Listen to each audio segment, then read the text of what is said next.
Hello guys, आप सभी का बहुत बहुत स्वागत है आज के इस वीडियो में।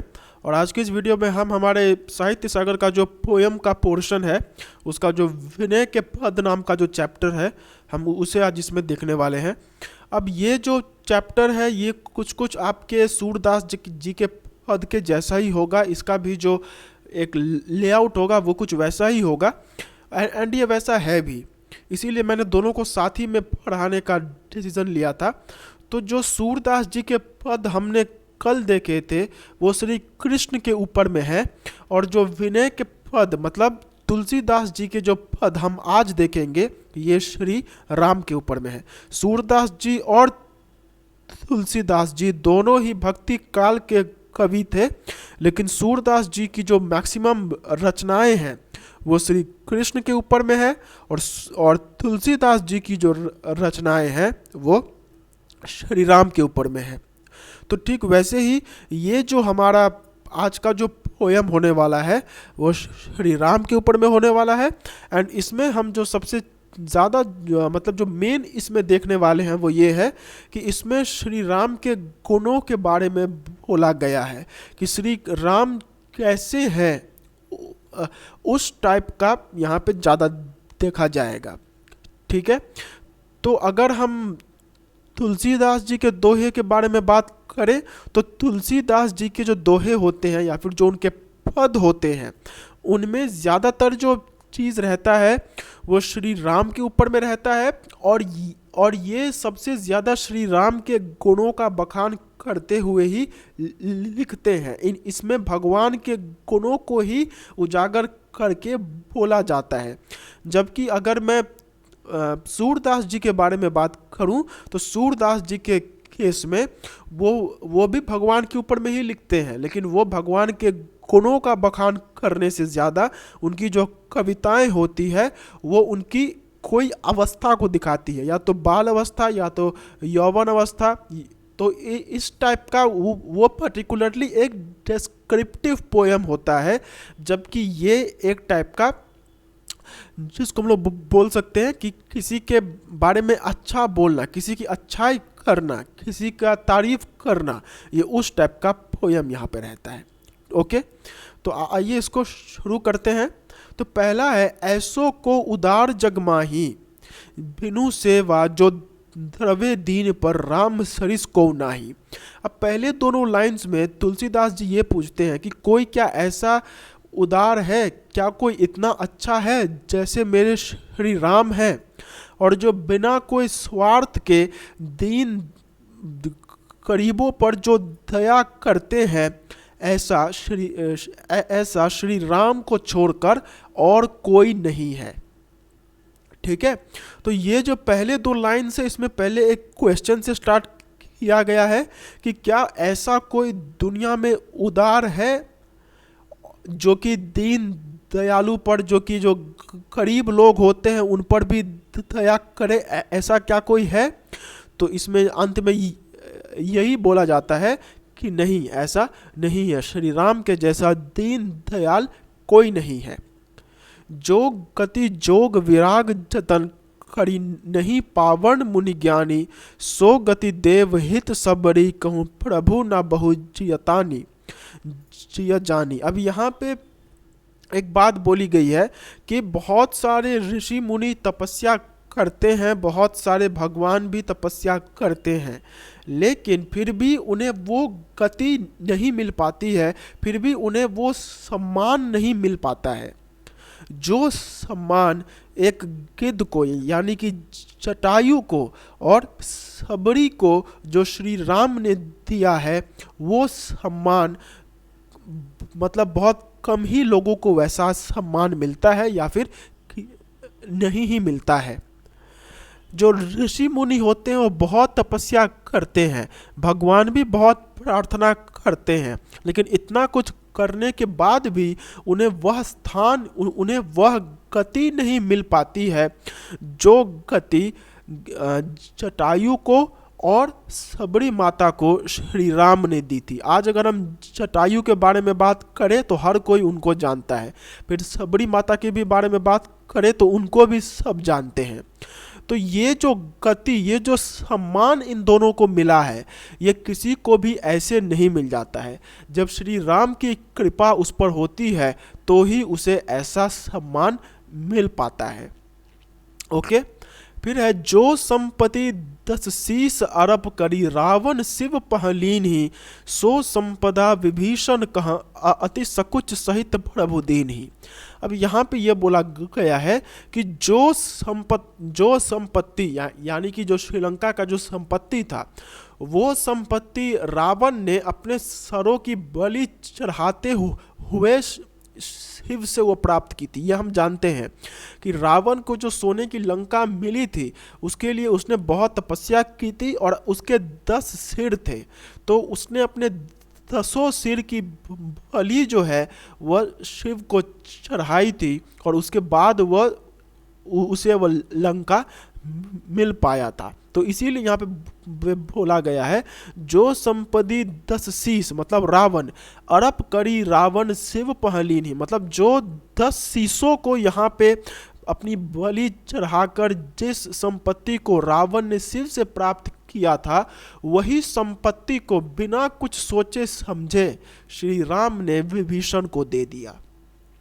ये इसका मेन मतलब है। मतलब यहाँ पे जो मेन चीज़ बोली गई है वो ये है कि जब लंका का युद्ध समाप्त हो गया था तो उसके बाद श्री राम के हाथ में ही सब कुछ आ गया था। श्री राम ने लंका को जीत लिया था। तो अगर देखा जाए तो अगर ऐसा मतलब अगर युद्ध के हिसाब से देखा जाए तो वहाँ के भी राजा श्री राम ही हुए, और अगर श्री राम चाहते तो वह वहाँ का राजपाट ले सकते थे, लेकिन वह इतने उदार थे, वह इतने अच्छे थे कि उन्होंने मतलब वह अगर चाहते तो लंका को अपने पास रख सकते थे, लेकिन उन्होंने बिना कुछ सोचे समझे, बिना कोई लोभ किए, बिना कोई स्वार्थ किए, उन्होंने यह सारा लंका का जो संपत्ति था वह सारा विभीषण को दे दिया। तो यही यहाँ पे बोला गया है कि कोई भी आदमी इतना उदार नहीं हो सकता है कि उसके सामने में इतना बड़ा कोई संपत्ति हो और फिर भी वह बिना सोचे समझे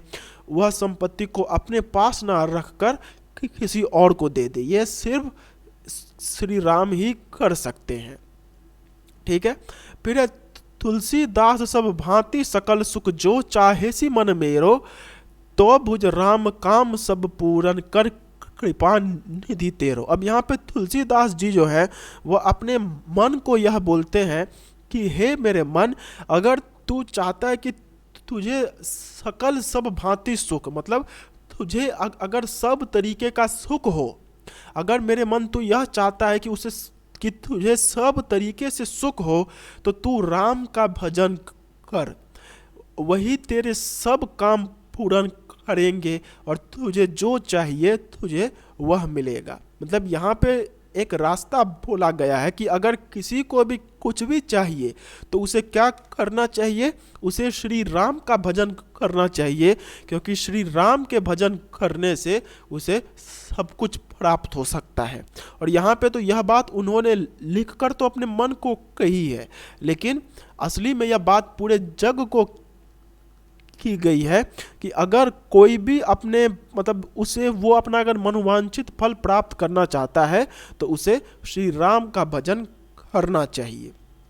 ओके, सो ये तो हमारा पहला पैराग्राफ जहाँ पे हमने श्री राम का जो गुण है उसके बारे में देखा। यहाँ पे तुलसीदास जी एक क्वेश्चन के साथ शुरू करते हैं कि क्या श्री राम के जैसा कोई उदार है, क्या उनके जैसा कोई अच्छा है जो कि दीन दयाल पर इतने अच्छे से वो मतलब वो बिना कुछ सोचे समझे उन पर दया करते हैं। ऐसा श्री राम के जैसे मतलब ऐसा श्री राम के अलावा और कोई नहीं है। और जो गति बड़े बड़े मुनि ज्ञानी, जो सम्मान बड़े बड़े मुनियों को, ऋषि मुनियों को, देवताओं को भी प्राप्त नहीं होती है, वो गति, वो सम्मान यहाँ पे जटायु को और सबरी को यहाँ पे श्री राम के द्वारा मिल गया। फिर वो यह कहते हैं कि जो संपत्ति रावण ने शिव से अपने माथा की अपने 10 सिरों की बलि चढ़ाते हुए वह अर्पित मतलब 10 सिरों की बलि उसने चढ़ाई थी, तब जाकर उसे वह मिला था। तो वह जो इतना भारी लंका का संपत्ति था, वह सारा संपत्ति श्री राम ने बिना कोई लोभ विभीषण को दे दिया, और ऐसा कोई भी नहीं कर सकता है। लास्ट में वो एक सजेशन देते हैं कि हे मेरे मन, अगर तुझे सुख प्राप्त करना है तो तुझे यहाँ पे श्री राम का भजन करना चाहिए। अब मैं एक चीज़ बताना भूल गया, वो था अति देत गिद्ध सबरी। ऑल्दो आप में से बहुत लोगों को पता होगा, लेकिन जिनको नहीं पता है मैं उनको बोल देना चाहता हूँ कि अगर आपने रामायण पढ़ी होगी तो रामायण में गिद्ध, जटायु और सबरी माता को लेकर बहुत वहाँ पे चर्चा होती है, ठीक है। तो ये जो जटायु था, यह कौन था? यह एक गिद्ध था। गिद्ध का मतलब होता है वल्चर। और ये जो था, जब रावण सीता माता को लेकर जा रहा था तो उस समय में जटायु ने सीता की रक्षा करने की कोशिश की थी। ऑल्दो वहाँ पे वो सक्सेसफुल नहीं हो पाए थे, क्योंकि वहाँ पे जटायु के जो पंख हैं वह रावण ने काट दिए थे, जिस वजह से जटायु नहीं बचा पाया था सीता को। लेकिन फिर भी जब जटायु को श्री राम मिले, जब उसी घायल अवस्था में श्री राम बाद में जब सीता को खोजते हुए आए और उन्हें वहाँ पे जटायु मिला, तो उन्होंने जटायु का अंतिम संस्कार किया। और ये चीज़ कि किसी का अंतिम संस्कार भगवान के हाथों होता है, यह बड़े बड़े मुनि को भी प्राप्त नहीं है, बड़े बड़े ऋषियों को भी यह प्राप्त नहीं है, और देवताओं को भी यह प्राप्त नहीं है। ऑल्दो देवता तो अमर होते हैं, लेकिन फिर भी ऐसा सुख जो है वह उनको भी प्राप्त नहीं होता है। तो जटायु की कहानी होप आपको समझ में आ गई हो कि जटायु एक गिद्ध था जो कि श्री राम का सेवक था, और जब रावण सीता माता को लेकर जा रहा था तो उस समय उसने सीता माता को बचाने की बहुत कोशिश की थी, लेकिन वह उन्हें नहीं बचा पाया था। और अंत में जब श्री राम जटायु को देखते हैं तो वह खुद अपने हाथ से उनका अंतिम संस्कार करते हैं, और यही चीज़ सिर्फ जटायु को ही मिल सका था। फिर है सबरी माता की कहानी। अब सबरी माता जो थी, उनको शायद यह मतलब उनके शायद कुछ हुआ था, मुझे वो खास कर याद नहीं है कि उनका क्या कहानी है, लेकिन उनको भी यह था कि शायद उनको अगर अपने जीवन में मोक्ष की प्राप्ति करनी थी। मोक्ष का मतलब होता है मतलब मोक्ष को मैं कैसे समझाऊं? मोक्ष का मतलब होता है कि आपने इस जीवन का सबसे ज़्यादा सुख, मोक्ष का मतलब होता है कि मैं इसको कैसे समझाऊं? मोक्ष का मतलब होता है कि ये जो जीवन है अभी, ये जीवन बहुत दुखों से भरा भरा है, तो इन सारे दुखों को छोड़कर भगवान के पास जाना, बेसिकली मरना ही होता है। लेकिन अगर किसी को मोक्ष प्राप्त होता है, इसका मतलब यह है कि मरने के बाद भी, मतलब इसका सिंपली आप बोल सकते हैं कि जब कोई मर जाता है और मरने के बाद भी अगर उसका जो जन्म होता है, वह पुनर्जन्म जो होता है, वो अगर अच्छे कुल में होता है, तो इसे हम लोग बोलते हैं कि उसे मोक्ष प्राप्त हो गया। मोक्ष प्राप्त होने का मतलब होता है कि इस जीवन में मैंने जो भी पाप किए हों, तो मरने के बाद अगर मैंने भगवान की सेवा की है, तो जो पाप मैंने किए थे वो सारे पाप धुल जाएंगे। तो इसका मतलब होता है मोक्ष। तो सबरी को भी कुछ ऐसे ही वरदान था कि तुम अगर श्री राम को पालोगी तो तुम्हें भी जीवन में मोक्ष मिल जाएगा। तो यही सोचकर सबरी माता जो है वह जिंदगी भर वह श्री राम का इंतज़ार करती रही, और इतना इंतज़ार उन्होंने किया कि अंत में वह बूढ़ी हो गई थी। लेकिन फिर भी जब श्री राम उन्हें मिले तो उन्हें भी अपने जीवन का परम सुख प्राप्त हुआ। तो यही चीज़ यहाँ पे बोला गया है कि ये जो परम सुख जो कि जटायु को मिला और जो सुख जाकर सबरी को मिला, यह हर किसी को नहीं मिलता है। ठीक है, तो ये हमारा पहला पैराग्राफ था। इसका मेन तो यही है, बस ये गिद्ध और सबरी के बारे में समझाने में थोड़ा सा टाइम लग गया। फिर है जाके प्रिय न राम वैदेही तजिए ताही कोटि वैरी सम जदपि परम स्नेही।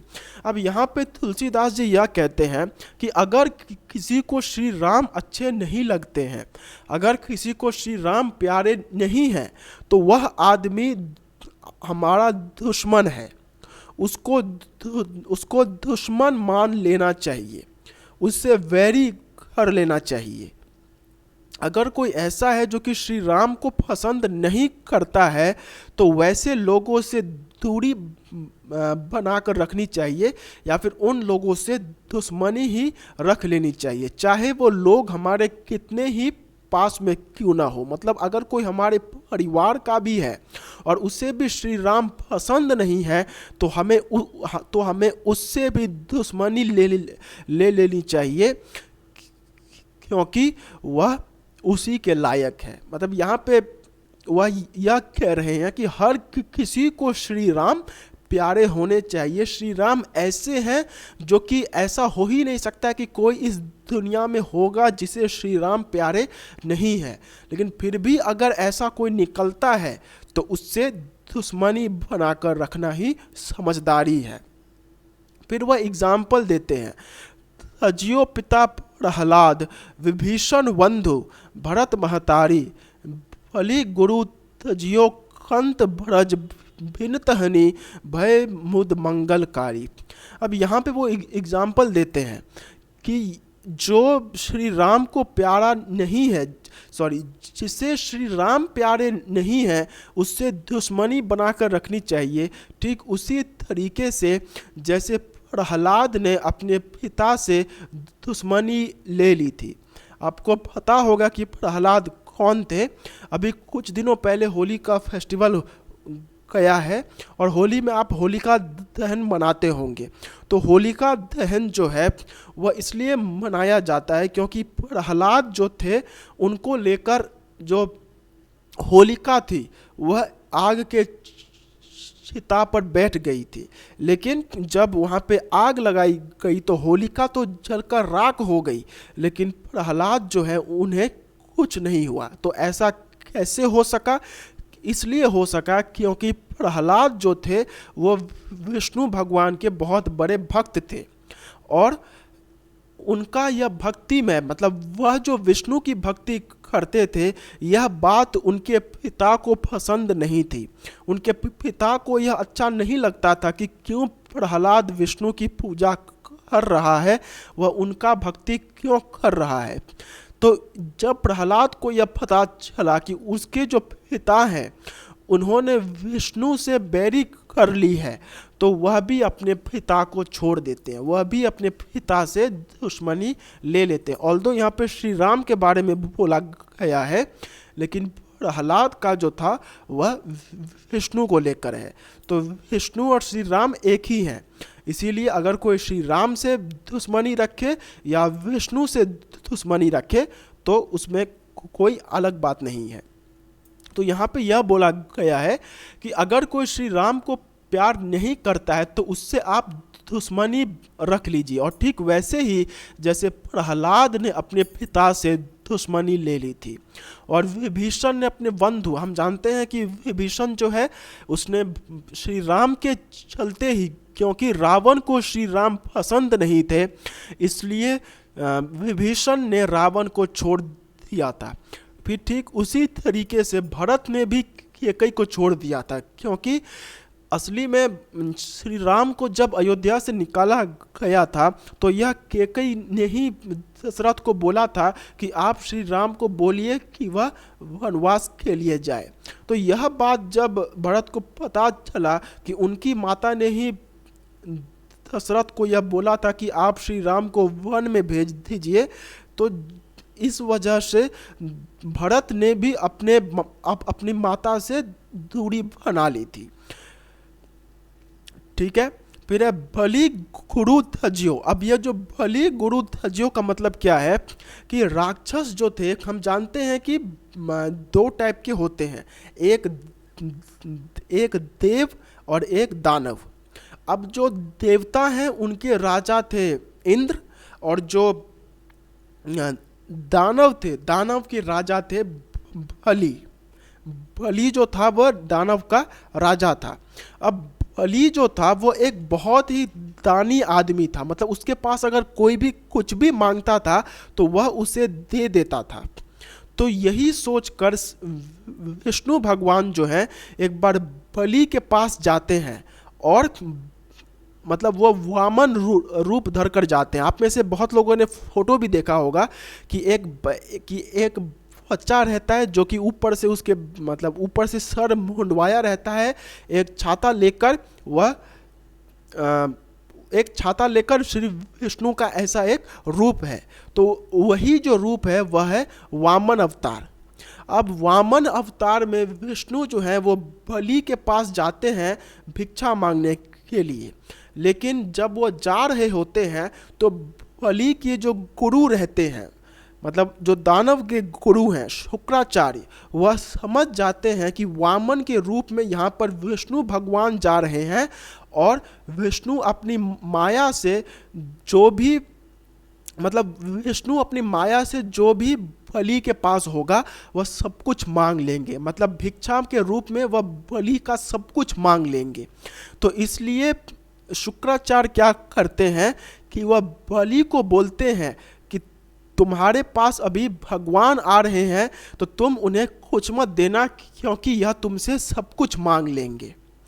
तो इसी पर जब शुक्राचार्य ऐसा कहते हैं तो बलि को गुस्सा आ जाता है और वह शुक्राचार्य को भी छोड़ देते हैं। फिर उसके बाद जब बलि और वामन अवतार का मेल होता है तो वह दोनों जब एक दूसरे से मिल रहे होते हैं तो उसी समय पर वहाँ पे शुक्राचार्य बलि और वामन के बीच में आ जाते हैं।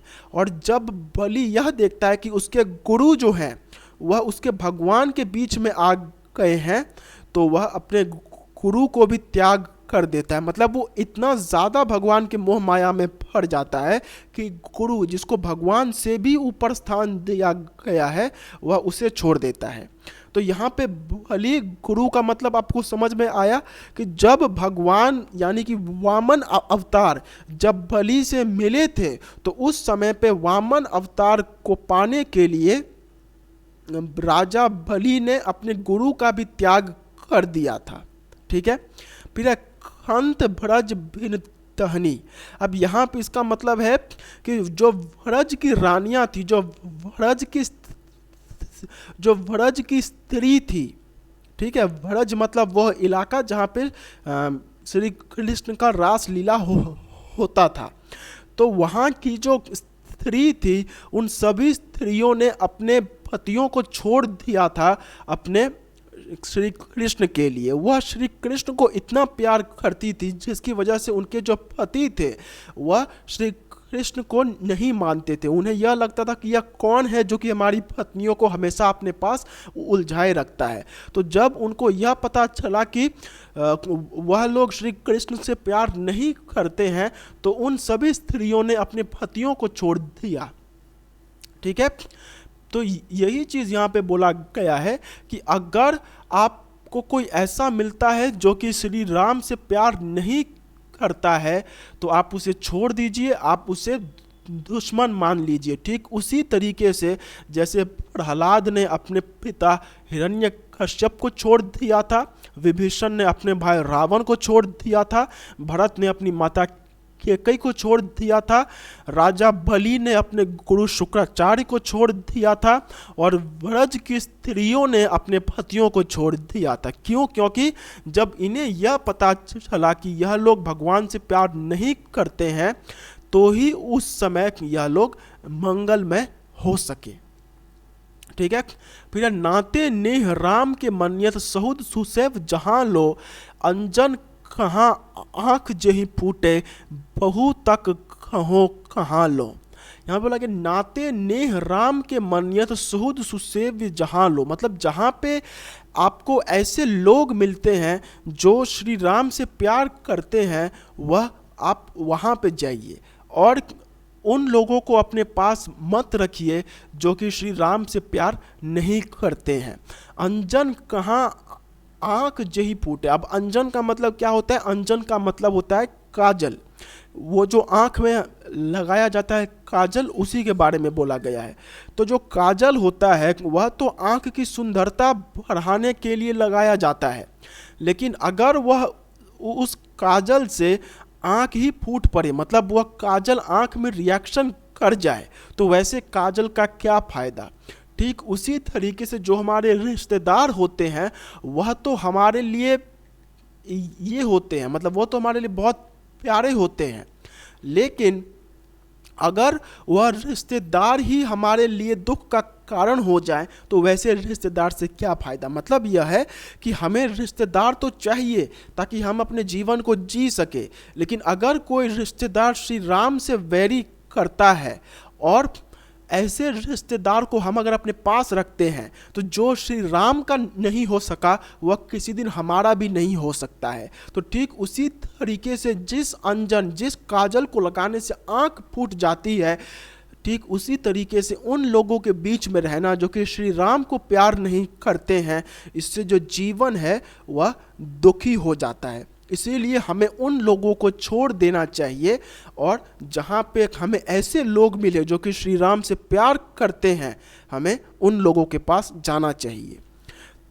तुलसी सो सब भांति परम हित पूज्य प्राण ते प्यारो, जासो होई स्नेह राम पद ए तो मतो हमारो।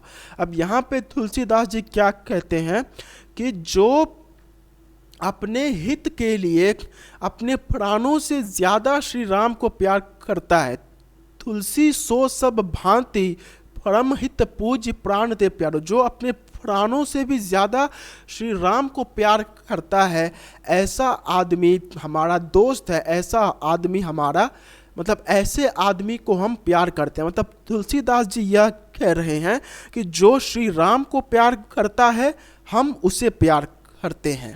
ठीक है, जासो होय स्नेह राम पद एतो मतो हमारो, और जिसे श्री राम से प्यार है वैसा आदमी हमें भी प्यारा है।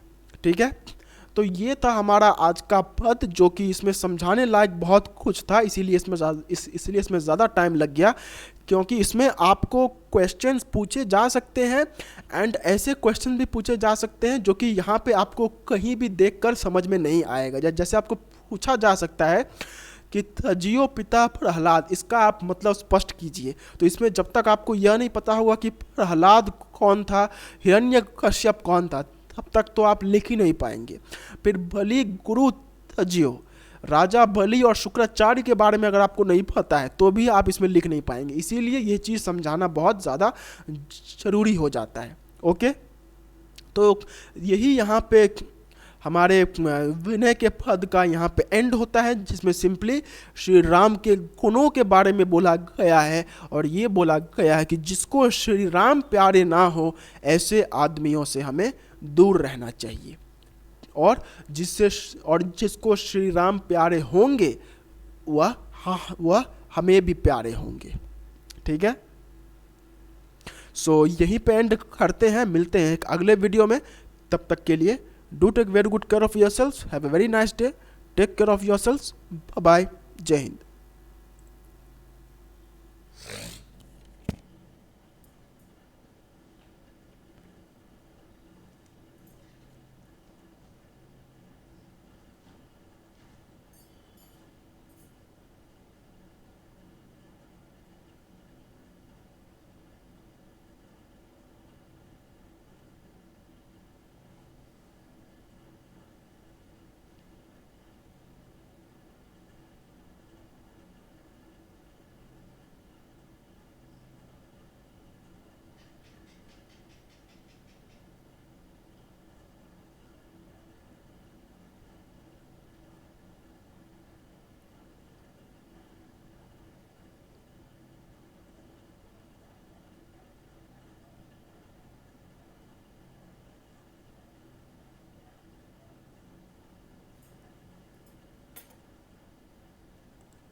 सुन लखा बराती नूतन मंगल गए हों।